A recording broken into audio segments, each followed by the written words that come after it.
বাঙালি special রান্নাঘরে সব বন্ধুদের স্বাগত। আজকে আমি সাদা শীতে খাবার নিয়ে এসেছি, মানে রান্না করবো আর কি। সজনে ডাঁটা আলু দিয়ে পোস্তর ঝোল বানাবো। তার জন্য আমি এখানে পোস্ত নিয়ে নিয়েছি। পোস্তটাকে বেটে নিয়েছি, দেখুন বন্ধুরা, দূর থেকে দেখাচ্ছি। পোস্তটাকে বেটে নিয়েছি।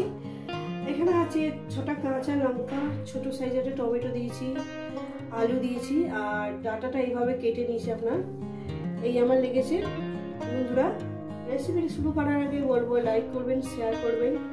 নতুন নতুন রেসিপি দেখতে গেলে আপনারা মানে আমার চ্যানেলটা ভালো লেগে গেলে একটা সাবস্ক্রাইব করে নেবেন। ঠিক বাড়িতে যেভাবে খাই ঠিক আপনাদের সেইভাবেই দেখাই কিন্তু। তো বন্ধুরা, রেসিপিটা পুরোটাই দেখবেন, আর কেমন হয়েছে অবশ্যই কিন্তু কমেন্টে আমাদের বলবেন কিন্তু।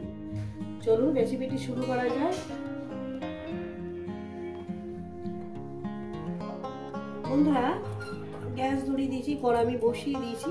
কড়া আমার গরম হবে। কড়া আমার গরম হয়ে গেছে। মতন তেলটা আমার গরম হয়ে গেছে। দিয়ে দেবো একটু জিরে, দিয়ে দেবো একটু শুকনো লঙ্কা, একটু ফাটিয়ে দিলাম। শুকনো লঙ্কা পুরো কয়েক সেকেন্ড ভেজে নেব। ভাজা আমার হয়ে গেছে। দিয়ে দেবো আলু। রেসিপিটা কিন্তু পুরোটাই দেখবেন বন্ধুরা। আর রেসিপিটা আপনাদের কেমন লাগবে অবশ্যই কিন্তু বলবেন।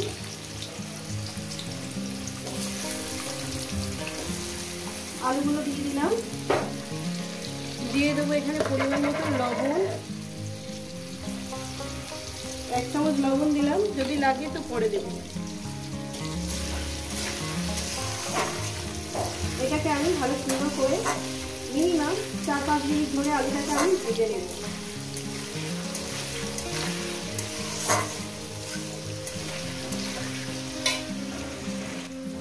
আলু ভাজতে ভাজতে আমি হলুদের গুঁড়োটা দিয়ে দেব।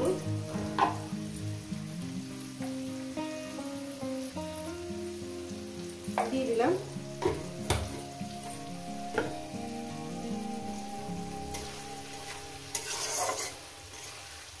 বন্ধুরা, খুব ভালো লাগে এইভাবে যদি আপনারা সজনে ডাঁটা দিয়ে পোস্তর ঝোল খাবেন বানিয়ে।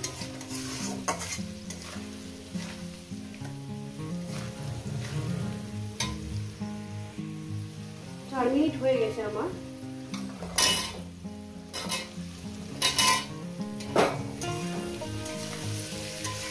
সজনে ডাঁটাটা দেওয়ার পর আরো আমি 4-5 মিনিট এটাকে ভেজে নেব। বুঝতেই পারছেন বন্ধুরা কত সুন্দর আমি সবজিটাকে ভেজে নেছি। সবজি যতটা সুন্দর করে ভাজবেন, না পোড়াবেন, যত সুন্দর করে ভাজবেন ততটাই কিন্তু তরকারি টেস্টি হয়।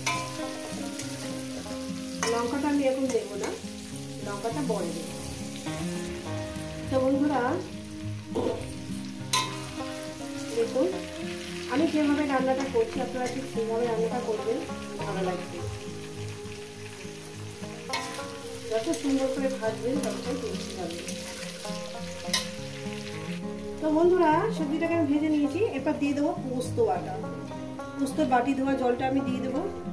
পোস্তর বাটি ধোয়া জলটা আমি দিয়ে দিলাম। এবারে এটাকে আমি সুন্দর করে কষিয়ে, আর এর মধ্যে দিয়ে দেবো টমেটো আর কাঁচা লঙ্কাটা দিয়ে দিলাম। এবার এটাকে ভালো করে সুন্দর করে কষিয়ে নেবে, সুন্দর করে কষিয়ে নেবে। রেসিপিটা আপনাদের কেমন লাগছে অবশ্যই কিন্তু বলবেন বন্ধুরা। আর পাশে কিন্তু আমি গরম জল বসিয়ে দিয়েছি। না প্রচন্ড শরীর খারাপ, প্রচন্ড কাশি, গলায় ব্যথা, খুব কথা বললেই কাশি। সত্যিকারে বন্ধুরা, কাঁচা লঙ্কা দিয়ে রান্না করছি।